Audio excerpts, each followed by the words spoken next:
Hey, guys, welcome back and happy Wednesday. Guys, it's officially hump day and we have a lot to talk about today. It's going to be pre-record after pre-record, but I do have news. We won't have hot, messy topics tonight because Jason's mom is visiting in town. We have a lot going on and we're going to be hosting her until Sunday, but we will be back on Jason's channel tonight at 4:30 p.m. Eastern Standard to talk about Vanderpump Rules and potentially take callers. So if you're around, just go over to my community tab, click that thumbnail, smash that like button, hit the notification bell. That way you can join us at 4:30. In the meantime, though, I'm going to give you guys a brief recap on Vanderpump Rules before we jump into the discussion tonight. There was a lot that was going on in this episode, and I have some speculation. Before we jump in, go ahead and do, like Emily says, all of the YouTube-y things, smash, hit, whatever you got to do. And with that, let's jump right in. It's time for all your binge-worthy pop culture news. Welcome to Up and Adam. All right, guys, so it's no secret that this season of Vanderpump Rules has been a little bit different. You know, we don't have Sir as much a part of it. We don't have those organic relationships, but we still do have drama. I am very good at kind of putting on my producer's cap and trying to see what is real drama and what is actually fake drama. But watching the show, I didn't know what this season would actually look like at the end of the day. Now, one main concern I have on the show is Lala Kent. And I'm only calling it a concern because there's some sort of hierarchy tier program situation going on within this friend group. And Lala really is on a pedestal. Now, when I met Lala a couple years ago, she was not like this at all. But I think with getting engaged to a producer, director, whatever he is, and then also having that level of wealth that comes with that, getting the $100,000 engagement ring and sitting at the table with Machine Gun Kelly and Megan Fox, I feel like that maybe might have changed her a little bit. But also she's now sober for 3 years. So congratulations to her. But we're watching her on the show and she literally is the common denominator. She has riffs with everyone. She's over here calling out Sheena and Brock's situation when really now that didn't age well, because don't throw stones when your house is glass too. Everything we know going on with Lala and Randall. And then she's over here going back to back with Tom. Now she's calling out Charlie. It just seems like one thing after another with Lala Kent. We start off this episode with James Kennedy coming over to meet the baby. And when he did, he brought the baby a present and brought some Ugg boots. And he wants to tell Lala about his night when they were playing games and doing this food tasting for Charlie Burnett. Now, when he's telling her about it, he's kind of laughing. And he said, yeah, I told Raquel that she's stupid because she didn't know a cheese. And it makes him look like a complete ass. At the end of the day, this is supposed to be your partner. You're supposed to be supportive. And that looks like, well, it looks like James is everything but. Now, when James is telling Raquel about this, he soon goes into the fact that Raquel is thinking she wants another nose job. Lala was taken aback not knowing that she had a nose job in the first place, but he's like, listen, I don't want to get with her if she's going to botch her nose. I don't want to stay with Raquel. I had so many friends growing up in Beverly Hills whose moms had the fake, and with that, he's like, I don't want Raquel to turn into that. And she's like, so wait a minute, you're saying that you would leave Raquel if in fact her face did not look the same? And he's like, come on, why is nobody understanding where I'm coming from? I'm thinking in my head, nobody's understanding. Well, and if they are, they're not saying it because you sound like an ass. That's all. Like for James, you have this woman who's constantly willing to deal with your angry outbursts, to deal with your ups and downs with alcohol or marijuana, whatever the thing is, his vices, she's always constantly supportive of him. So why would you not return the same support? It's just not really adding up or making sense to me. But that's not the only thing.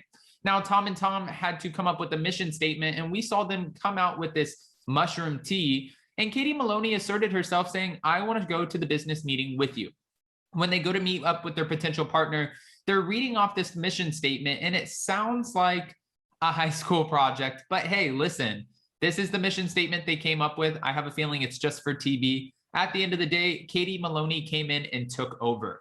When he's talking about the mission statement, she ends up interjecting and saying, guys, that is not what a mission statement is. A mission statement is X, Y, and Z.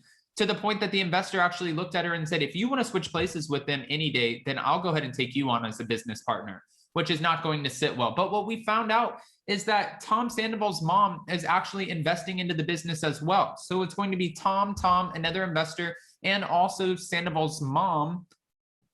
Okay, that was news. And Tom Schwartz is telling us on the show, which I do agree with this. He's like, I feel like my money is depleting. I feel like there's money coming and going from every angle. And right now I'm just like, am I going to be broke?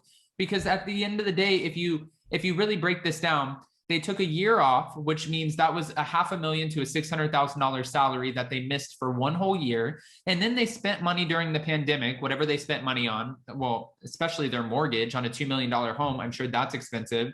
And then you're talking about going to these doctors for fertility, all of these procedures. It does add up. So if he has money woes or worries, I wouldn't be surprised. We've seen this with Jax Taylor. We saw Kristen Doty just put her house on the market.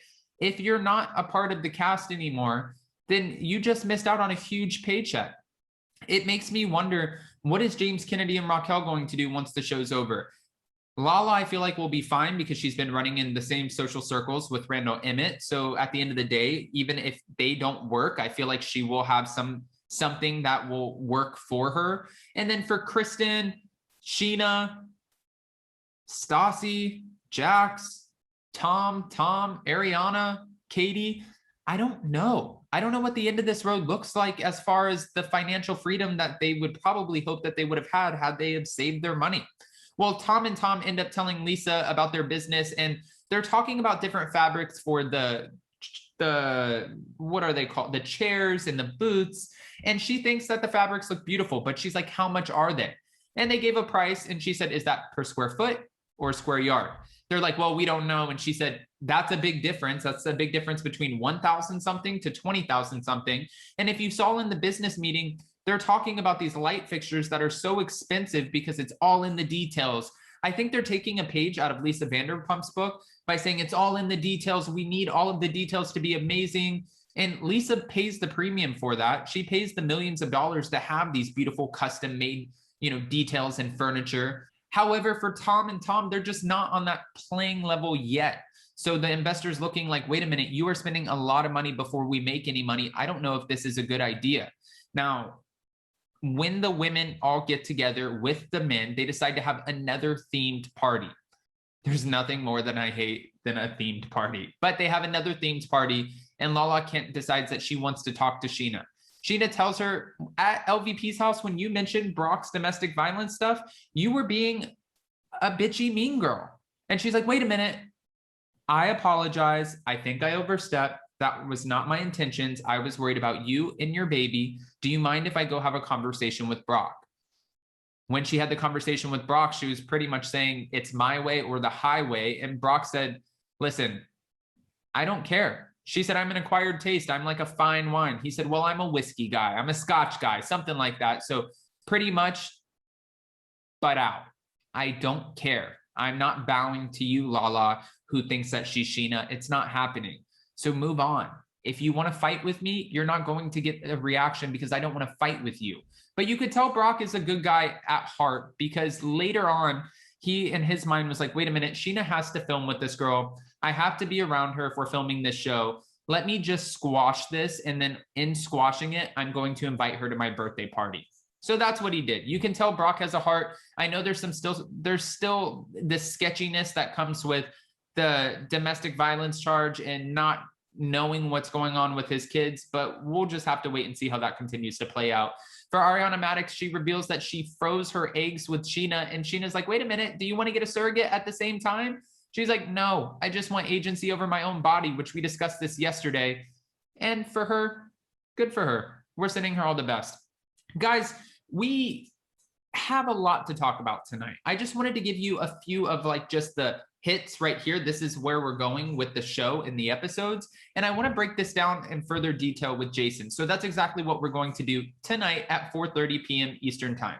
So if you guys are around, go ahead, smash that like button, set your notifications, and join us for a subscribers only live chat. And don't forget, we have more pre-records. So stick around, join us. It's almost Friday. It's Wednesday. Thanksgiving is next week for those who celebrate. Love you guys. I'll see you soon. Bye.